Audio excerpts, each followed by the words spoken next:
जय हिंद। आज 14 नवंबर की जो 3 शिफ्ट 2023 में दिल्ली पुलिस का एग्ज़ाम हुआ है, उसके जीएस के 50 क्वेश्चन देखेंगे। और आज कोशिश करेंगे कि हर एक आपका जो जैसे इसमें ऑप्शन होता है उसका एक एक एनालिसिस करने की कोशिश करेंगे। तो 50 क्वेश्चन में आपको हर एक क्वेश्चन का बारीकी से एनालिसिस भी इसमें देखने को मिलेगा। तो चलिए सीधा क्वेश्चन शुरू करते हैं। तो क्वेश्चन नंबर 1 है, पद्मश्री 2022 पुरस्कार से सम्मानित राम सहाय पांडे मध्य प्रदेश के बेदिया समुदाय के निम्नलिखित में से किस नृत्य शैली से संबंधित हैं? तो राय नृत्य शैली से संबंधित हैं। देखिए इसमें जो ऑप्शन नंबर 1 है ये है रावला नृत्य शैली, ये बुंदेलखंडी नृत्य शैली है। इसमें जो ऑप्शन नंबर 3 है कर्मा नृत्य शैली, ये मुख्य रूप से झारखंड, छत्तीसगढ़ और मध्य प्रदेश और उड़ीसा और पश्चिम बंगाल राज्यों में मुख्य रूप से होती है। जो ऑप्शन नंबर 4 है बधाई, ये बुंदेलखंडी क्षेत्र में खासकर त्योहारों, विवाह और जन्म के समय पर की जाती है। तो ये था हमारा पहला क्वेश्चन, जो कि चारों ऑप्शन में हमने आपको एनालिसिस करके बताया है। ऐसे ही सभी क्वेश्चंस में आपको एनालिसिस करके बताएंगे। क्वेश्चन नंबर 2 है, चोल वंश के राज चिन्ह में निम्नलिखित में से किस विकल्प का अंकन किया गया था? तो कौन सा था? बाघ। बात करते हैं चोल वंश की। तो चोल वंश के अगर संस्थापक की हम बात करें तो उसका नाम था विजयालय चोल। विजयालय चोल, विजयालय चोल, ठीक है। और अगर हम बात करें कि चोल वंश का जो स्थापना वर्ष की अगर हम बात करें तो वो लगभग वही था 850 ईस्वी के आसपास। देखिए इसे सारी जानकारी आपको एनसीईआरटी बुक के अनुसार दी जा रही है, जो कि एसएससी के एग्ज़ाम में सीधे सीधे क्वेश्चन पूछे गए हैं कि चोल वंश का संस्थापक कौन था? विजयालय चोल, और इसकी स्थापना वर्ष 850 ईस्वी। ये सारे क्वेश्चन आए हुए हैं, ठीक है। 100% आपके बिल्कुल सही जवाब, और हर एक क्वेश्चन का ऐसे ही आपको एनालिसिस देखने को मिलेगा। देखिए क्वेश्चन नंबर 3 है, बुद्ध चरित्र के लेखक अश्वघोष किस कुषाण राजा के दरबार के दार्शनिक थे? तो कौन थे? कनिष्क प्रथम, ठीक है। देखिए इसमें ऑप्शन नंबर 1 जो है बीमा कड़फिसेस, ये जो था ये था कनिष्क का पिता। बीमा कड़फिसेस कौन था? कनिष्क का पिता। और अगर हम इसकी बात करें तो एक ये कुषाण राजा था, ठीक है। कनिष्क का पिता कौन था? बीमा कड़फिसेस। इसमें अगर ऑप्शन नंबर 2 की बात करें वासुदेव प्रथम कौन था? तो कुषाण वंश का सबसे अंतिम शासक जो था वो था वासुदेव प्रथम। हो इससे आपका एग्जाम में कोई क्वेश्चन नहीं है, हमने चेक कर लिया है। बाकी क्वेश्चन नंबर 3 का जो राइट आंसर है वो है कनिष्क प्रथम। क्वेश्चन नंबर 4 जो कि आपका इसमें इंग्लिश में दे रखा है, ये आपका पॉलिटी का ही क्वेश्चन है। क्वेश्चन है, dash is the final interpreter of the constitution of India. इसका हिंदी में मतलब होता है भारत के संविधान का अंतिम व्याख्याता कौन है, ठीक है। तो अंतिम व्याख्याता की बात हुई है तो ऑप्शन नंबर 2 हो जाएगा सुप्रीम कोर्ट, ठीक है। आगे चलते हैं। क्वेश्चन नंबर 5 है, उत्तरी भारतीय राज्य हिमाचल प्रदेश के उत्तर पूर्वी भाग में कौन सा स्थान लोकप्रिय रूप से शीत मरुस्थल पर्वत के रूप में जाना जाता है? तो कौन सा है? वो है स्पीति घाटी। देखिए इस जो क्वेश्चन नंबर 5 है इसके बारे में कुछ हिमाचल प्रदेश के बारे में ही बात करते हैं, ठीक है। कि हिमाचल प्रदेश के बारे में एग्ज़ाम से आने वाले जो क्वेश्चन हैं उनके बारे में चर्चा करते हैं। तो सबसे पहले तो एग्ज़ाम में क्वेश्चन आता है कि हिमाचल प्रदेश का गठन कब हुआ है। अगर हम हिमाचल प्रदेश के गठन की बात करते हैं तो हिमाचल प्रदेश का गठन हुआ है 15 अप्रैल 1948 को। 15 अप्रैल 1948 को 15 अप्रैल 1948 को हिमाचल प्रदेश का गठन हुआ है। और अगर हम हिमाचल प्रदेश के और अन्य चीज़ों के बारे में बात करें जिससे कि एग्ज़ाम में क्वेश्चन आ सकता है, तो सबसे पहले अगर हम बात करें हिमाचल प्रदेश में अगर फल उत्पादन में हम बात करें कि हिमाचल प्रदेश में कौन सा फल है जो सबसे ज़्यादा उगाया जाता है या उत्पादित होता है, तो वो होता है सेब का। सेब जो है हिमाचल प्रदेश में सबसे ज़्यादा उत्पादन किया जाता है। और एक सबसे इम्पोर्टेंट क्वेश्चन ये बन जाता है हिमाचल प्रदेश से कि हिमाचल प्रदेश को राज्य का दर्जा कब मिला है। तो हिमाचल प्रदेश को राज्य का दर्जा 1971 में मिला है। ठीक है, तो ये कुछ इम्पोर्टेंट फैक्ट थे हिमाचल प्रदेश से जो एग्ज़ाम में आ सकते हैं। क्वेश्चन नंबर 6 है, 1929 में खुदाई खिदमतगार नामक अहिंसक क्रांतिकारियों का एक दल बनाने वाले स्वतंत्रता सेनानी का नाम बताइए। तो उनका नाम था खान अब्दुल गफ्फार खान। देखिए, इस क्वेश्चन में हम आपको खुदाई खिदमतगार के बारे में बताएंगे कि आखिर ये है क्या। खुदाई खिदमतगार एक प्रकार की अहिंसक आंदोलन था कि बिना हिंसा किए हुए, बिना लाठी या डंडों के, किसी भी प्रकार की हिंसा ना करते हुए भी कैसे अपने चीज़ों को मनवाया जाता है। तो खान अब्दुल गफ्फार खान ने अहिंसा आंदोलन किया था। इस आंदोलन में उन्होंने अपने देश को स्वतंत्र और सामाजिक सुधार लाना और निरपेक्ष भारत की वकालत करना, कुछ इस प्रकार से उनका उद्देश्य था। ठीक है, बाकी इस आंदोलन को एक और नाम से जाना जाता है जिसे कहते हैं लाल कुर्ती आंदोलन। लाल कुर्ती इसे इसलिए कहते हैं क्योंकि इस आंदोलन में जो लोग जाते थे वो लाल रंग का कुर्ता या लाल रंग की पोशाक पहन के जाते थे। तो ये था खुदाई खिदमतगार के बारे में कुछ जानकारी। चलिए अगले क्वेश्चन पे चलते। क्वेश्चन नंबर 7 है, निम्नलिखित में से किस वर्ष में खान देश को मुगल साम्राज्य में समाविष्ट किया गया था। तो 1601 में किया गया था। देखिए, इस क्वेश्चन में हम आपको मुगल साम्राज्य के बारे में कुछ छोटी छोटी चीज़ें बताएंगे जो एग्ज़ाम के आने में जो आपका सहायक हों। देखिए, अगर हम बात करें मुगल साम्राज्य की तो ये 1526 से इसका जो काल रहा है वो 1857 तक रहा है। ठीक है, इसके बाद आपका अंग्रेज शासन करने आ गए थे। तो बात करते हैं सबसे पहले शासक की। तो सबसे पहला जो शासक था वो था बाबर। मुगल काल का सबसे पहला शासक था बाबर। बाबर के बाद जो आया है वो था हुमायूं। और अगर हम हुमायूं के बाद में बात करें तो हुमायूं के बाद में आया था अकबर। हुमायूं के बाद में आया था अकबर। और अकबर के बाद अगर हम बात करें तो वो था जहांगीर। और जहांगीर के बाद में जो शासन पे बैठा था वो था शाहजहां। ठीक है, शाहजहां। और शाहजहां के बाद में औरंगजेब।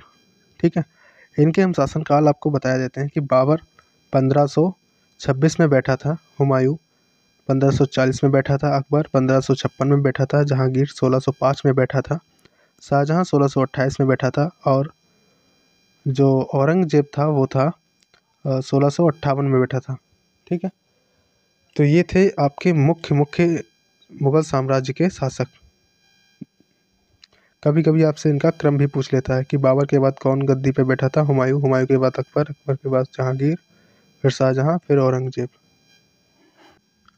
क्वेश्चन नंबर 8 है, निम्नलिखित में से कौन सा राज्य खेलो इंडिया यूथ गेम्स 2023 में पदक तालिका में शीर्ष पर रहा।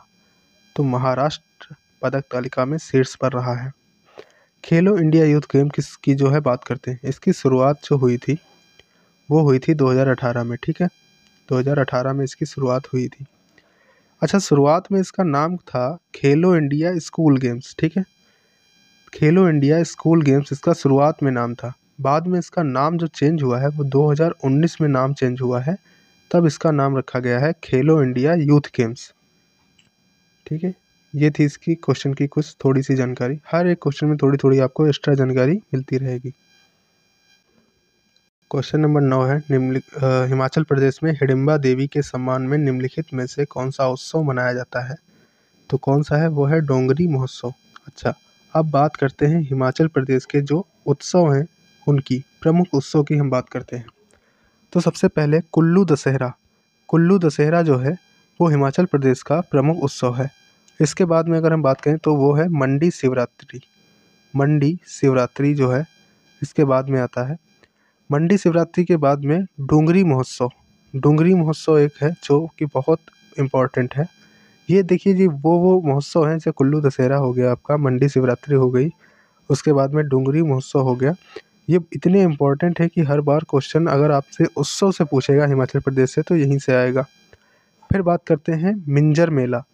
मिंजर मेला देखिए पूरा तो यहाँ पे लिख नहीं पाएगा इसलिए शॉर्ट में लिख रहे हैं, बाकी अगर आपको शॉर्ट नोट्स बनाना है तो बना सकते हो। मिंजर मेला। इसके बाद में फुलाइच उत्सव, एक नाम और है, उसका नाम है फुलाइच उत्सव। ये कुछ इम्पोर्टेंट उत्सव हैं हिमाचल प्रदेश के जहाँ से क्वेश्चन आपका बन सकता है दिल्ली पुलिस में। क्वेश्चन नंबर 10 है सूर्य का प्रकाश डैश के मुख्य स्रोत होता है। तो जो आपका विटामिन डी है इसका मुख्य स्रोत होता है सूर्य का प्रकाश। अच्छा, इस क्वेश्चन में हम आपको बताएंगे विटामिन ए का जो रासायनिक नाम है उसका क्या नाम है। तो विटामिन ए का जो रासायनिक नाम है वो है रेटिनॉल। ठीक है, विटामिन ए का जो वैज्ञानिक नाम है वो है रेटिनॉल। अच्छा, विटामिन बी।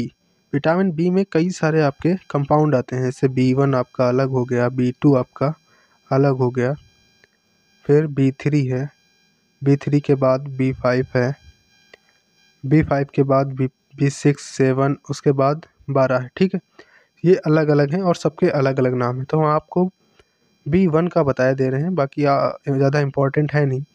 और B2 ये दो इम्पोर्टेंट हैं, इनका नाम पहले का नाम है थायमीन, विटामिन B1 का नाम है थायमीन, और विटामिन B2 का जो नाम है वैज्ञानिक नाम वो है राइबोफ्लेविन। राइबोफ्लेविन। ठीक है, अच्छा बाकी इतने इम्पोर्टेंट है नहीं। विटामिन सी की अगर हम बात करें तो विटामिन सी का जो वैज्ञानिक नाम है वो है, उसको कहते हैं एस्कॉर्बिक एसिड। Ascorbic acid. अच्छा, अभी विटामिन डी का जो वैज्ञानिक नाम है वो बचा है, वही बता देते हैं, उसका नाम है कैल्सीफेरॉल।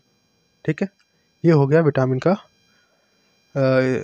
इसके जो है वैज्ञानिक नाम। ठीक है, विटामिन ए का रेटिनॉल, विटामिन B1 का थायमीन, B2 का राइबोफ्लोविन, और यहाँ पे विटामिन सी का अगर हम बात करें तो एस्कॉर्बिक एसिड, और विटामिन डी का कैल्सीफेरॉल। क्वेश्चन नंबर 11 है संगम ग्रंथों के अनुसार शब्द उझावर का अर्थ क्या है। तो शब्द उझावर का अर्थ क्या है, साधारण हल चलाने वाले। अच्छा ठीक है, बात करते हैं संगम ग्रंथ की। तो संगम ग्रंथ क्या है, संगम ग्रंथ को संगम ग्रंथ कहते ही क्यों हैं, क्योंकि संगम जो ग्रंथ है यह तीन जो क्रमिक आपका तमिल जो है तीन तमिल कवि थे। ठीक है, तीन तमिल भाषा वाले जो कवि होते हैं वो थे, उन्होंने अलग अलग अपने उसमें सभाओं में, पहली सभा, दूसरी सभा और तीसरी सभा में, तीन कवि थे, अलग अलग सभाओं में इसकी रचना की, बाद में इसको एक में मिला दिया और पूरा आपका एक में संकलन करके इसका बना के मतलब अध्ययन करके दे दिया। ठीक है, जिसमें देखिए तीन चीज़ें थी। पहला जो कवि था उसने तमिल समाज के बारे में बताया, दूसरे ने तमिल संस्कृति के बारे में बताया, और तीसरे ने तमिल इतिहास के बारे में बताया।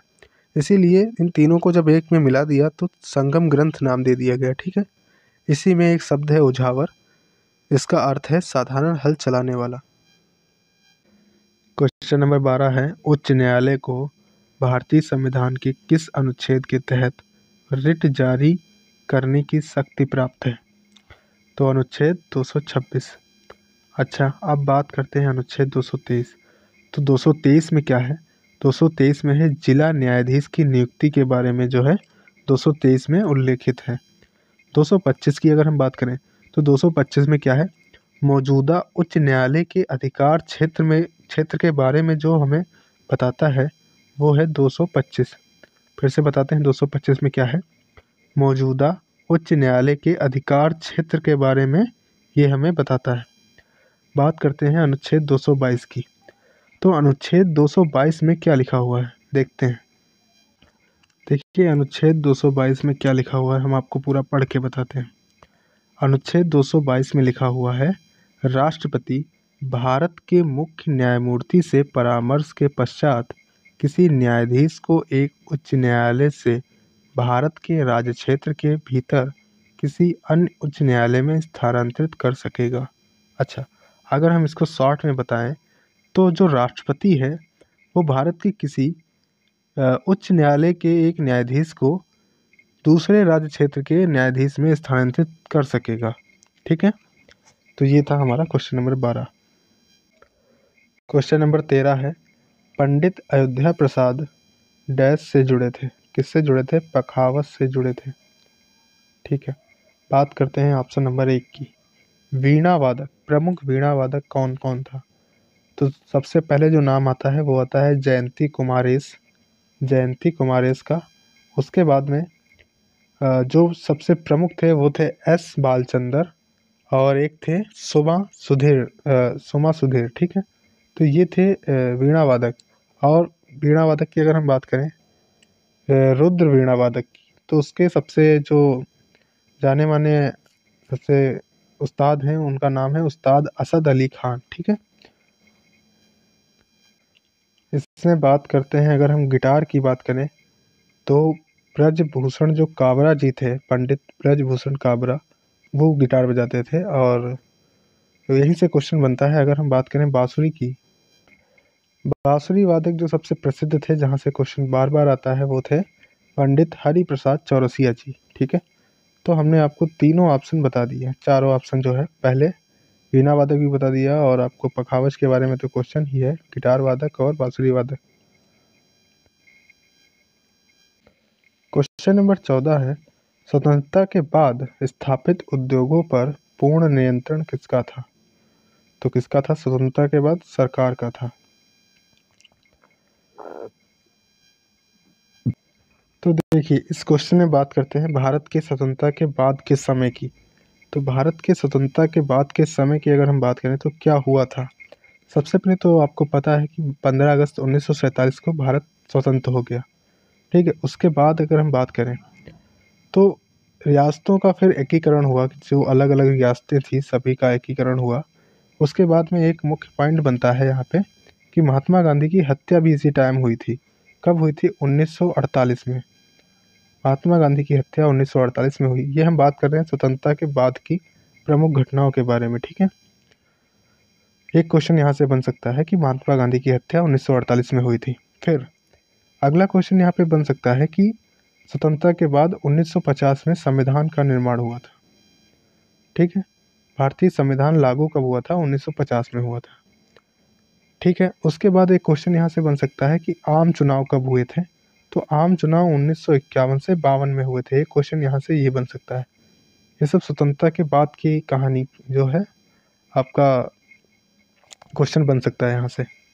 अच्छा, और इम्पोर्टेंट अगर हम बात करें तो राज्यों को भाषाई आधार पर पहली बार कब गठित किया गया था? एक क्वेश्चन यहाँ से बन सकता है। तो 1956 से पहली बार राज्यों को भाषाई आधार पर गठित किया जाने लगा। और एक क्वेश्चन की अगर हम बात करें तो बैंकों का जो पहली बार राष्ट्रीयकरण हुआ था वो कब हुआ था? 1969 में हुआ था। ये कुछ क्वेश्चन हैं जो स्वतंत्रता के बाद के बन सकते हैं। अगला क्वेश्चन है क्वेश्चन नंबर 15, विजयादशमी को डैश के नाम से भी जाना जाता है। तो विजयदशमी आपको पता है, दशहरा के नाम से इसको जाना जाता है।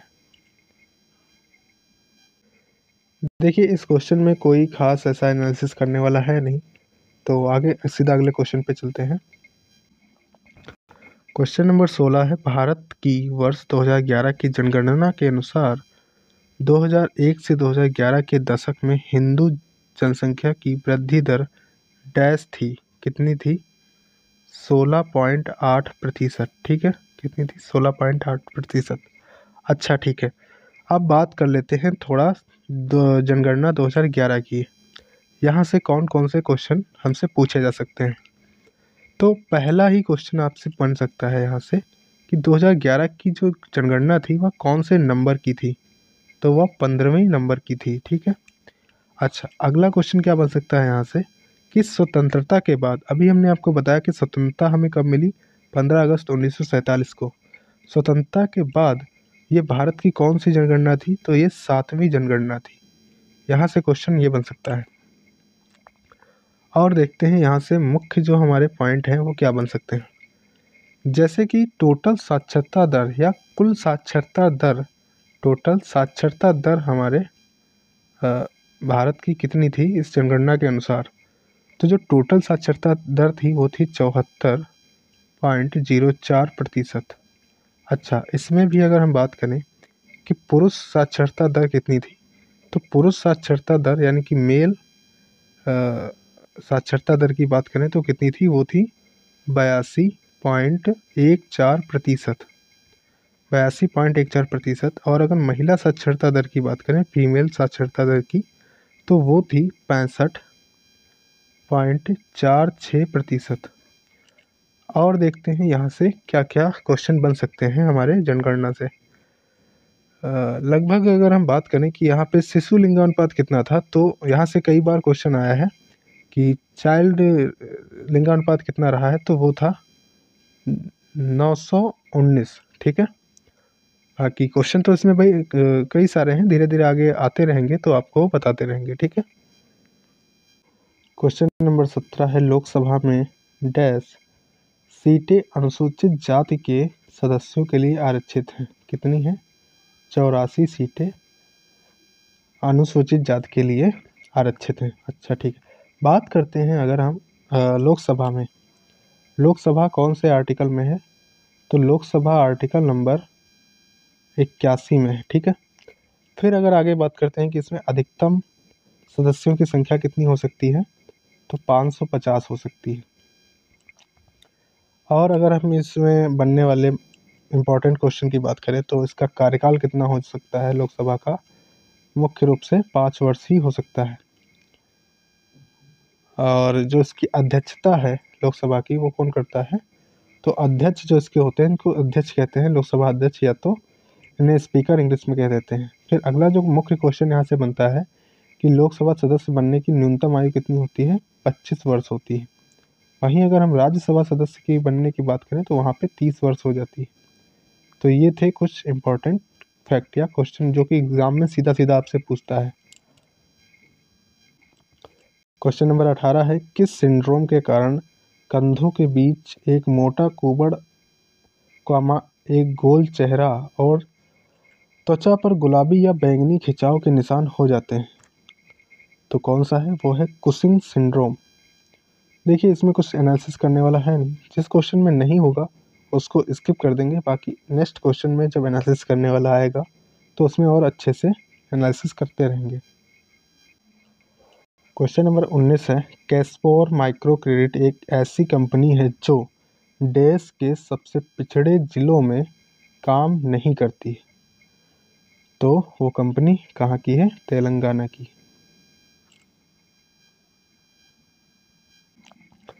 देखिए, इस क्वेश्चन में आपको क्या बताने वाले हैं, तेलंगाना राज्य की स्थापना कब हुई थी ये हम आपको बताएंगे। इसमें कब हुई थी? तो वो हुई थी 2 जून 2014 को।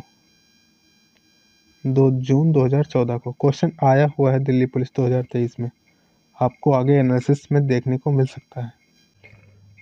इसमें अगर हम बात करें बिहार की, तो बिहार से तो इसमें कोई खास क्वेश्चन बनने वाला है नहीं, लेकिन हाँ, छत्तीसगढ़ का स्थापना वर्ष कई बार पूछ चुका है।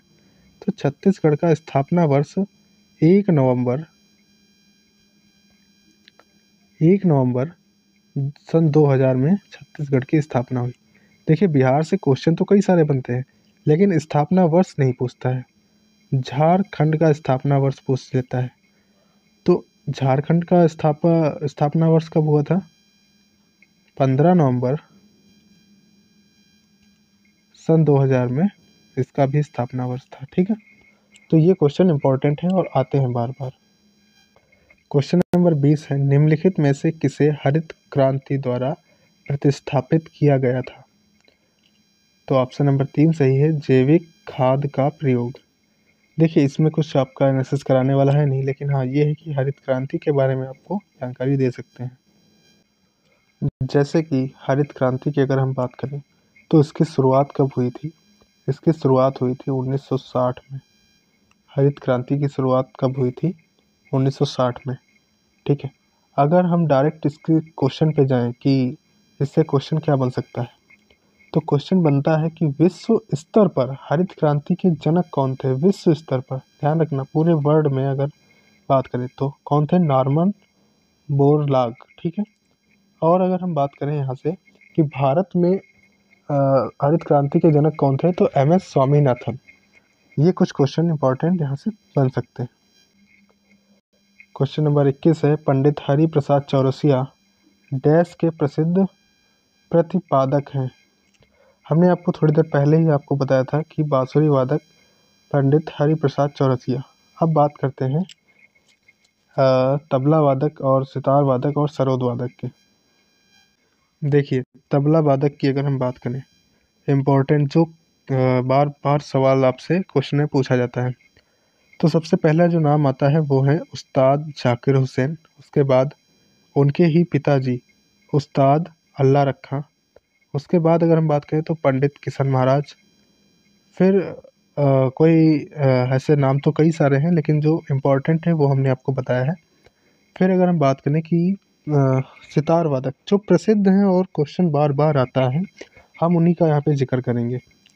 तो सबसे पहले पंडित रविशंकर सितार वादक में, उसके बाद उस्ताद विलायत खां, और उसके बाद पंडित निखिल बनर्जी। फिर अगर बात करें अनुष्का शंकर, और एक उस्ताद जी हैं, उनका नाम है उस्ताद शाहिद परवेज खान, ठीक है। और ये तो हो गए इम्पोर्टेंट सितार वादक। अगर बात करें सरोद वादक की, तो सरोद वादक में एक सबसे बड़ा नाम आता है, वो है उस्ताद अमजद अली खान। उस्ताद अमजद अली खान, उसके बाद उस्ताद अली अकबर खान। ये दो इम्पोर्टेंट नाम हैं जो क्वेश्चन बार बार हमसे पूछता है। क्वेश्चन नंबर 22 है, महिला राष्ट्रीय खेल महोत्सव, यानी कि इसको अगर इंग्लिश में पढ़ें तो होगा national sport festival for women, किस वर्ष में शुरू किया गया था? तो कौन सा वर्ष था? 1975 में।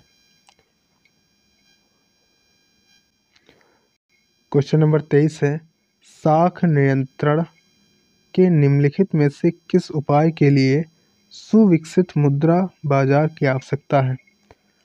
तो ऑप्शन नंबर 1 है खुला बाजार परिचालन। खुला बाजार परिचालन। तो देखिए, ऐसा ये क्वेश्चन नंबर 23 है, इसमें एनालिसिस करने वाला कुछ नहीं। एनालिसिस का मतलब क्या है, जैसा क्वेश्चन आया है इसी के जैसे अन्य बनने वाले क्वेश्चन आप उनको पढ़ते हुए चलें। तो हालांकि इसमें तो हमें कुछ दिखा नहीं, आगे क्वेश्चन में जो भी आएगा करवाते हुए चलेंगे। अब देखिए, जैसे कि क्वेश्चन नंबर 24 है, इसमें चारों ऑप्शन जो हैं, बंगाल की खाड़ी, लाल सागर, अरब सागर, हिंद महासागर, ये चारों पढ़ने वाले हैं और यहाँ से क्वेश्चन बनता भी है। क्वेश्चन है, कोणार्क का सूर्य मंदिर डैश के तट पर स्थित है? तो बंगाल की खाड़ी के तट पर स्थित है। अब इस क्वेश्चन में कोणार्क का सूर्य मंदिर भी हमें पता होना चाहिए कहाँ है। देखिए, कोणार्क का जो सूर्य मंदिर है, कोणार्क का सूर्य मंदिर, ये आप सबसे पहले आपको ये पता होना चाहिए कौन से राज्य में है। तो ये है उड़ीसा में, ठीक है, उड़ीसा राज्य में है। अगर हम बात करें किसने इसे बनवाया था, तो इसका जो निर्माण था वो पूर्वी गंग राजवंश के राजा नरसिंह देव प्रथम 1250 में इसका निर्माण करवाया था। क्या नाम था उनका? नरसिंह देव प्रथम। क्वेश्चन कई बार पूछा गया है।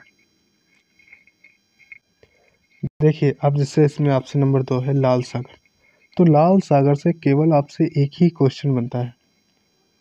क्या क्वेश्चन बनता है कि उत्तर में स्वेज नहर के माध्यम से यह भूमध्य सागर से जुड़ा हुआ है।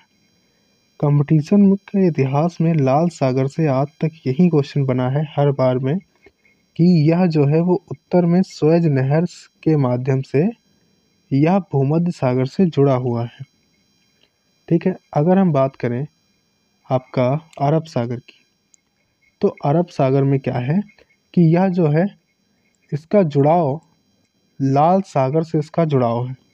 और जो इसका जो मुख्य क्वेश्चन है जो हर बार में क्वेश्चन से पूछा जाता है, वह क्वेश्चन है कि दक्षिण पश्चिम में है अदम की खाड़ी और फिर बाबा अल मंदेव इस चल डबरू मध्य के माध्यम से लाल सागर से जुड़ता है। अरब सागर से ये अच्छा क्वेश्चन बन सकता है। हिंद महासागर, हिंद महासागर की अगर हम बात करें तो इसका जो प्राचीन नाम है उसका नाम है रत्नाकर, ठीक है। हिंद महासागर का जो प्राचीन नाम है वो है रत्नाकर। और अगर हम इसकी बात करें कि इसका नाम हिंद महासागर क्यों पड़ा है, तो ये भारत के हिंदुस्तान के नाम पर इसका नाम रखा गया है। तो ये क्वेश्चन यहाँ से इम्पोर्टेंट बन सकते हैं। क्वेश्चन नंबर 25 है। क्वेश्चन नंबर 25 इसमें लिखा हुआ है, नीचे ओजोन परत के बारे में कुछ कथन दिए गए हैं। कथन एक है, यह समताप मंडल में पाई जाती है। अच्छा, तो इसमें लिखा हुआ है कि ओजोन परत के बारे में सही जानकारी आपको देनी है, जो कि आंसर में देख सकते हो वो 1 2 3 ही सही है। पहला सही है, दूसरा सही है और तीसरा सही है, चौथा जो भी हो वो गलत है। तो ओजोन परत के बारे में बात करते हैं। यह समताप मंडल में पाई जाती है। CFCs यानी कि क्लोरोफ्लोरोकार्बन ओजोन छिद्र के लिए जिम्मेदार है, बिल्कुल सही बात है। तीसरा है, ओजोन परत पृथ्वी की सतह से लगभग 15 से 30 किलोमीटर ऊपर पाई जाती है, राइट है। अच्छा, इसमें लिखा हुआ है ओजोन परत में अब और सुधार होने की उम्मीद नहीं है। ऐसा नहीं हो सकता है। ओजोन परत में अगर हम पर्यावरण को सही से रखें, यानी कि क्लोरोफ्लोरोकार्बन और जो कार्बन डाइऑक्साइड है इसको अगर हम पर्यावरण में कम प्रवाहित करें तो बहुत ही ओजोन परत को सुरक्षात्मक तरीके से बचाया जा सकता है। तो ये था क्वेश्चन नंबर 25। बात करते हैं अगले क्वेश्चन की। देखिए क्वेश्चन नंबर 26 है, निम्नलिखित में से किस समाज सुधारक ने सत्य शोधक समाज की स्थापना की थी? तो ऑप्शन नंबर 3 सही है, ज्योतिबा फुले। अब अगर हम इसमें बात करें कि सत्य शोधक समाज की स्थापना हुई कब थी, सीधा सीधा क्वेश्चन आपसे पूछेगा कब हुई थी। 1873 में हुई थी। और यहाँ से क्या क्वेश्चन बन सकता है, जैसे एक क्वेश्चन आपसे बन जाता है कि ज्योतिबा फुले का पूरा नाम बताओ। तो इनका पूरा नाम क्या है? ज्योति राव गोविंद राव फुले, इनका ये पूरा नाम है। बाकी यहाँ से आपका तो कोई खास क्वेश्चन बन नहीं सकता है। चलिए आगे चलते हैं। 1 मिनट, यहाँ बाबा साहब अम्बेडकर हैं, इनके बारे में भी थोड़ा देख लेते हैं। देखिए डॉक्टर बाबा साहब अम्बेडकर के बारे में क्वेश्चन कई बार बन चुके हैं, इसीलिए इन पर चर्चा करना बहुत ज़रूरी है। बात करते हैं। तो इनका सबसे पहले पूरा नाम क्या है? इनका पूरा नाम है डॉक्टर भीमराव रामजी अम्बेडकर, इनका पूरा नाम है। अच्छा, इनके जन्म की अगर हम बात करें तो 14 अप्रैल 1891 महू के मध्य प्रदेश राज्य में इनका जन्म हुआ है। इनके निधन की अगर हम बात करें तो 6 दिसंबर, ठीक है, 6 दिसंबर 1956 में इनका निधन हुआ था दिल्ली में। तो इनके बारे में हालांकि जितना ही कहें उतना कम है। संविधान के निर्माता के नाम से ये प्रसिद्ध है। बाकी धीरे धीरे आगे क्वेश्चन आएंगे तो उनके बारे में और भी चर्चा करते रहेंगे। क्वेश्चन नंबर 27 है, जब खदान क्षेत्र के आसपास प्रेरित प्रतिबलों के कारण बड़े पैमाने पर चट्टानें माइन फेस से विस्फोटक रूप से उड़ती हैं जिससे भूकंपीय तरंगे उत्पन्न होती हैं, तब किस प्रकार का भूकंप आता है? तब जो भूकंप आता है उसको कहते हैं निपात भूकंप, ठीक है। क्वेश्चन नंबर 28 है, पारो तसेचू के नाम से जाने जाने वाला प्रसिद्ध त्यौहार किस देश से संबंधित है? तो भूटान का है। अब इस क्वेश्चन में बात करते हैं कि जैसे जापान है, तो जापान की राजधानी क्या है? जापान की राजधानी है टोक्यो, और जापान की जो मुद्रा है वो है येन। देखिए फिर से बताते हैं, जापान की जो राजधानी है वो है टोक्यो, और जो इसकी मुद्रा है वो है येन, ठीक है। बात करते हैं बर्मा। बर्मा, अच्छा, किस देश का पुराना नाम बर्मा है? तो जो म्यांमार है उसी का पुराना नाम बर्मा है, ठीक है। बात करते हैं अब इसकी। तो बर्मा का जो नया नाम है ये उसे कहते हैं म्यांमार, ठीक है। तो म्यांमार की जो राजधानी है वो है नापीता, नापीता, और जो इसकी मुद्रा है वो है क्यात। बात करते हैं थाईलैंड की। तो थाईलैंड की जो राजधानी है वो है बैंकॉक, और जो इसकी जो मुद्रा है उसको कहते हैं थाई बाहत, थाई बाहत। फिर बात करते हैं भूटान। भूटान की जो राजधानी है उसका नाम है थिम्पू, और जो यहाँ की मुद्रा है उसे कहते हैं न्यूग्लेट्रम, ठीक है। तो ये था इसका कुछ इम्पोर्टेंट सवाल जो आपको क्वेश्चन में पेपर में मिल सकते हैं, ठीक है। क्वेश्चन नंबर 29 है, मीन काम्फ को निम्नलिखित में से किस राजनेता द्वारा लिखा गया है? तो एडोल्फ हिटलर ने इसको लिखा है। बात करते हैं एडोल्फ हिटलर के बारे में। देखिए, जो एडोल्फ हिटलर से क्वेश्चन बन सकता है वो केवल ये बन सकता है कि ये जो तानाशाह था ये कहाँ का था। तो ये कहाँ का था? ये था जर्मनी का। और इसकी जो अहम भूमिका रही थी वो रही थी वर्ल्ड वार द्वितीय में, यानी कि विश्व युद्ध द्वितीय में। इसने लाखों लोगों को मारा था द्वितीय विश्व युद्ध में। इसीलिए ये बहुत ही ज़्यादा कुख्यात और प्रभावशाली व्यक्तियों में से एक है। देखिए, कुख्यात का मतलब होता है, एक होता है विख्यात जो अच्छे कर्मों के लिए जाना जाता है, और एक होता है कुख्यात जो बुरे कर्मों से जाना जाता है। तो एडोल्फ हिटलर को कुख्यात कहा जाता है। ये जर्मनी का एक तानाशाह रह चुका है। तो अगला क्वेश्चन देख लीजिए, ये है, इसमें आपको मिलान करना है। आपको इसमें बताना है मैग्नीशियम का जो प्रतीक चिन्ह है वो क्या है। तो मैग्नीशियम का जो प्रतीक चिन्ह है वो है Mg, और बोरान का प्रतीक चिन्ह B है, और जो मैग्नीज है, मैग्नीज का प्रतीक चिन्ह क्या है? Mn है, और जो बेरियम है, बेरियम का Ba है। ठीक है।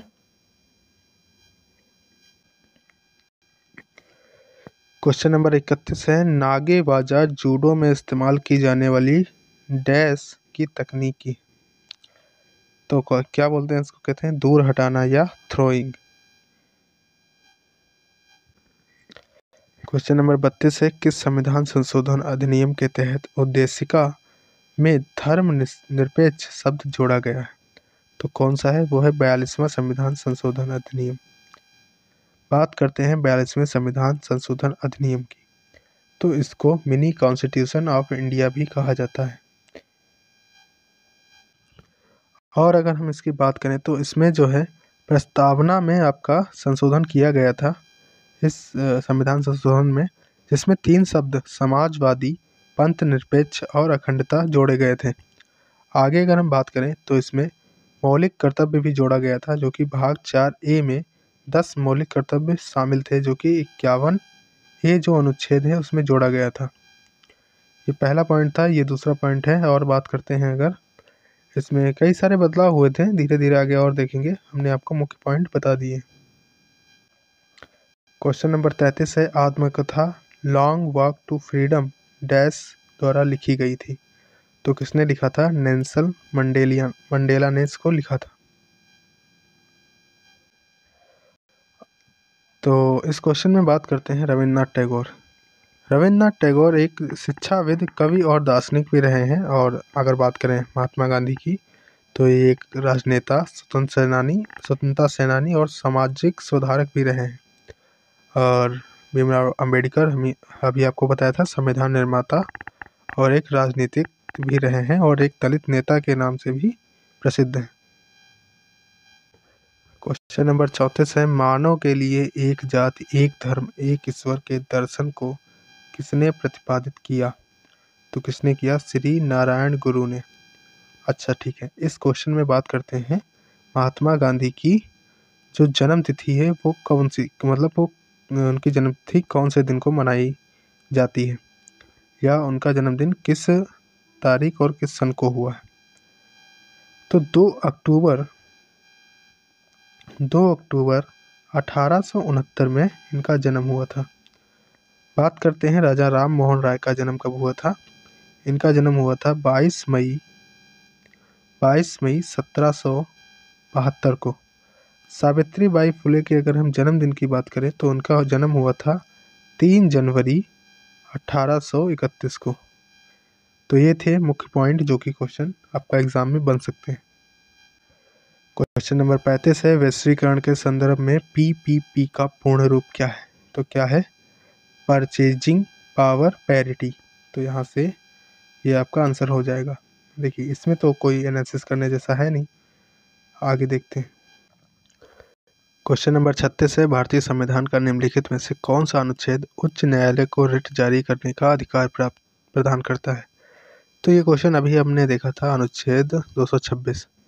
ठीक है, बात करते हैं 220 की। तो 220 में क्या है? 220 में है स्थायी न्यायाधीश रहने के पश्चात विधि व्यवसाय पर निर्बंधन। बात करते हैं अनुच्छेद 223 की। तो अनुच्छेद 223 में क्या है?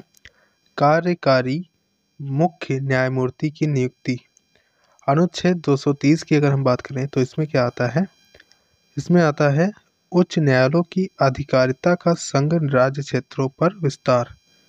तो हमने चारों आपको बता दिया ऑप्शन। ठीक है, क्वेश्चन नंबर 37 है निम्नलिखित में से किस देश से भारत ने संविधान में संशोधन प्रक्रिया को अपनाया? तो वो था दक्षिण अफ्रीका।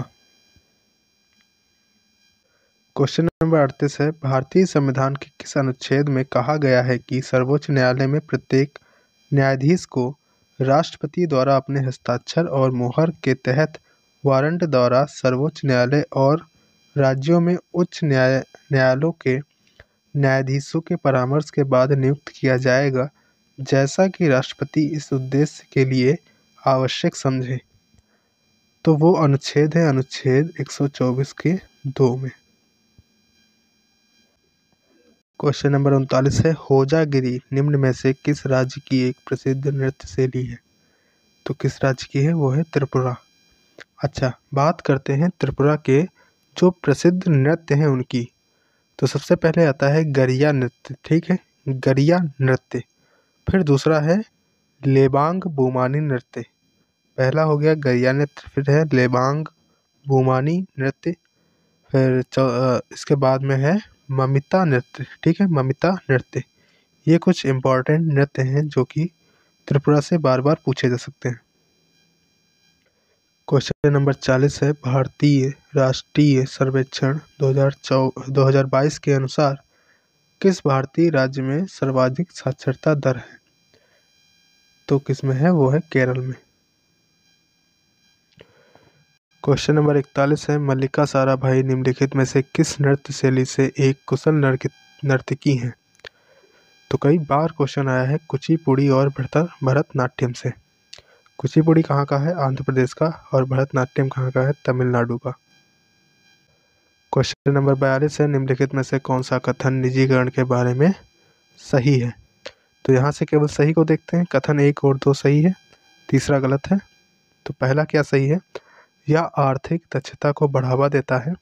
और दूसरा है यह नौकरशाही के हस्तक्षेप को सीमित करता है। यह बाजार की विफलता की ओर जाता है। ये गलत है ऑप्शन। ठीक है, निजीकरण के बारे में ये दोनों ही सही है। क्वेश्चन नंबर 43 है घूम मठ भारत के किस राज्य में स्थित है? तो पश्चिम बंगाल में स्थित है। बात करें अगर हम पश्चिम बंगाल की, तो यहाँ की सीएम कौन है? यहाँ की जो सीएम है सभी को पता है, ममता बनर्जी जी हैं। और ये लगातार 2011 से लगातार आज तक 2025 तक पश्चिम बंगाल की सीएम बनी हुई है। सबसे अच्छा क्वेश्चन यहाँ से ये बन सकता है। अच्छा, अगर हम बात करें इनकी पार्टी कौन सी है, पार्टी से अगर हम सवाल पूछते हैं तो इनकी जो पार्टी है वो है अखिल भारतीय तृणमूल कांग्रेस। अखिल भारतीय तृणमूल कांग्रेस, ये क्वेश्चन आया हुआ है। ठीक है, क्वेश्चन नंबर 44 है निम्नलिखित में से किस वर्ष में क्रिप्स मिशन ने भारत को स्वतंत्र उपनिवेश डोमिनियन स्टेटस की पेशकश की? तो 1942 में। अच्छा, यहाँ से तो कुछ खास बनने वाला क्वेश्चन है नहीं, लेकिन हाँ एक चीज़ ज़रूर है, 1939 और 1945 ये दोनों अगर ऑप्शन में आए हैं तो हम आपको बता दें कि 1939 से लेकर के 1945 तक जो विश्व युद्ध द्वितीय चला था, वर्ल्ड वार सेकेंड, ये हुआ था 1939 से 1945 तक। ये क्वेश्चन आपका बन सकता है। अगला क्वेश्चन है भारत में चावल, गेहूं और डैश का उत्पादन बढ़ाने के लिए वर्ष 2007 से 2008 में राष्ट्रीय खाद्य सुरक्षा मिशन शुरू किया गया था। तो किसका? दालों का भी साथ में जोड़ा गया था। क्वेश्चन नंबर 46 है द्रोणाचार्य पुरस्कार किसे प्रदान किया जाता है? तो सर्वश्रेष्ठ जो कोच होते हैं उनको द्रोणाचार्य जो पुरस्कार है वो प्रदान किया जाता है। क्वेश्चन नंबर 47 है, शब्द मानसून किस विशिष्ट समयावधि के दौरान पवन की दिशा में होने वाले मौसमी परिवर्तन को दर्शाता है? तो वो जो है वो 1 वर्ष का जो मानसून है समयावधि है उसमें होता है। अगला क्वेश्चन है 48, उस भारतीय व्यक्तित्व की पहचान करें जो मोहिनीअट्टम में उसके योगदान के लिए संगीत नाटक अकादमी 2021 से सम्मानित किया गया था। तो वो कौन थी? नीना प्रसाद।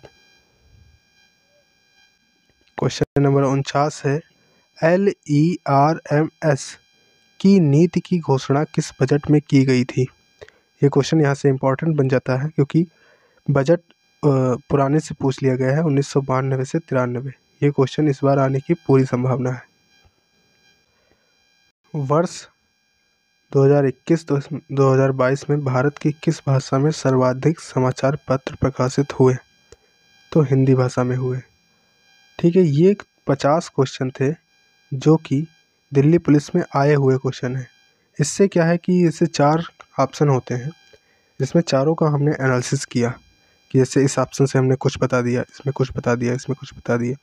तो एक क्वेश्चन से कहीं ना कहीं 5 से 6 तो क्वेश्चन तैयार हो गए ना एक क्वेश्चन में। वहीं अगर हम 50 क्वेश्चन में एवरेज ही निकालें कि प्रत्येक क्वेश्चन में एवरेज ज़्यादा नहीं तो 3 हमने तैयार कराए, तो लगभग एक वीडियो से आपके 150 क्वेश्चन तैयार हो गए। तो क्वेश्चन वीडियो देखने से आपको फ़ायदा भी मिल रहा है और हर एक जो संभव हो सकता है वो हम कराने की एनालिसिस कोशिश भी करते हैं। तो कमेंट कर सकते हैं आप कि कैसा और इसमें इम्प्रूव करना है नहीं करना है। बाकी मिलते हैं नेक्स्ट वीडियो में। जय हिंद।